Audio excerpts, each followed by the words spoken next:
God might have created man without the power to transgress his law. He might have withheld the hand of Adam from touching the forbidden fruit. But in that case, man would have been not a free moral agent, but a mere automaton. Without freedom of choice, his obedience would not have been voluntary, but forced. There could have been no development of character. Such a course would have been contrary to God's plan in dealing with the inhabitants of other worlds. It would have been unworthy of man as an intelligent being, and would have sustained Satan's charge of God's arbitrary rule. God made man upright. He gave him noble traits of character with no bias toward evil. He endowed him with high intellectual powers and presented before him the strongest possible inducements to be true to his allegiance. Obedience, perfect and perpetual, was the condition of eternal happiness. On this condition, he was to have access to the tree of life. The home of our first parents was to be a pattern for other homes as their children should go forth to occupy the earth. That home, beautified by the hand of God Himself, was not a gorgeous palace.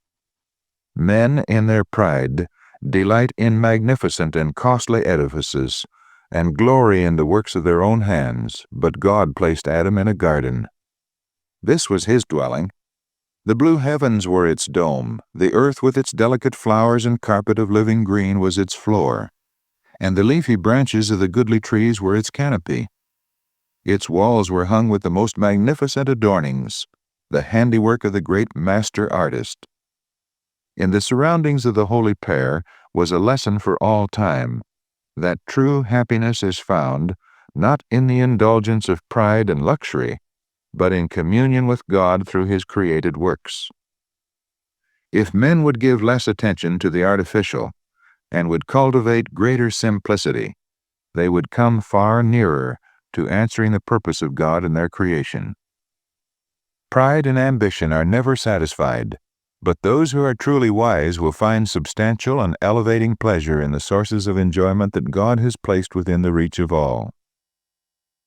To the dwellers in Eden was committed the care of the garden, to dress it and to keep it.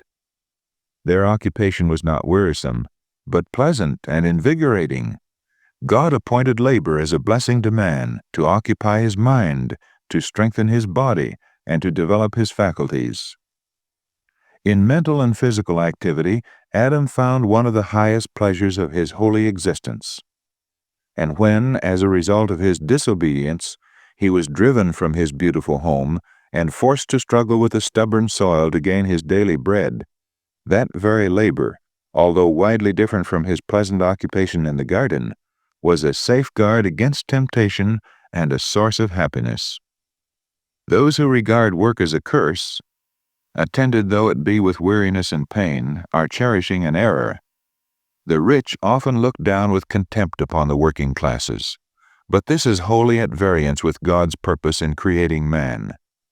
What are the possessions of even the most wealthy in comparison with the heritage given to the lordly Adam? Yet Adam was not to be idle.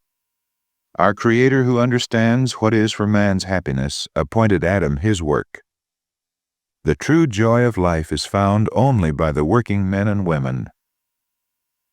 The angels are diligent workers. They are the ministers of God to the children of men.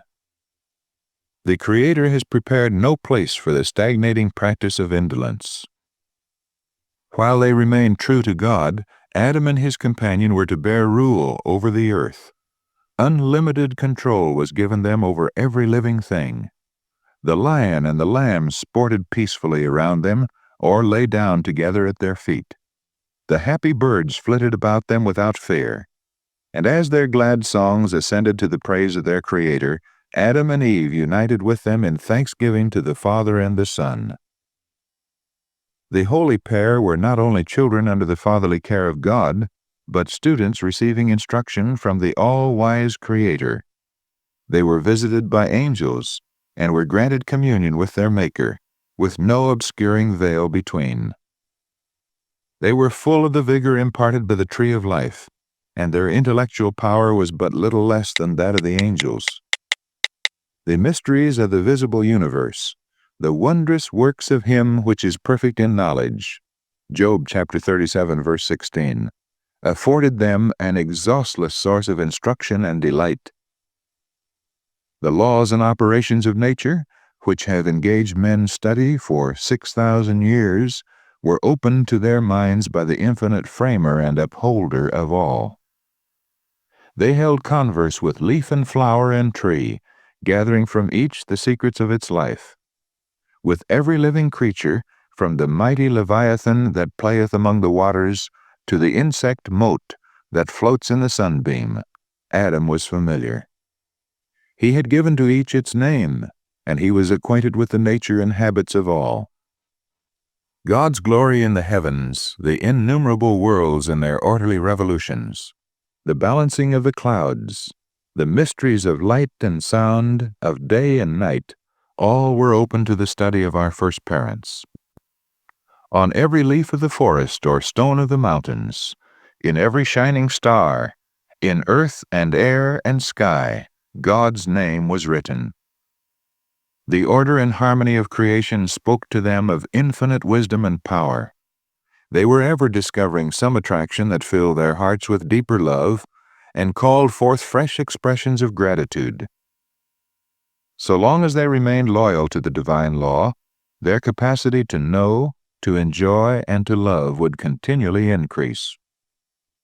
They would be constantly gaining new treasures of knowledge, discovering fresh springs of happiness, and obtaining clearer and yet clearer conceptions of the immeasurable, unfailing love of God.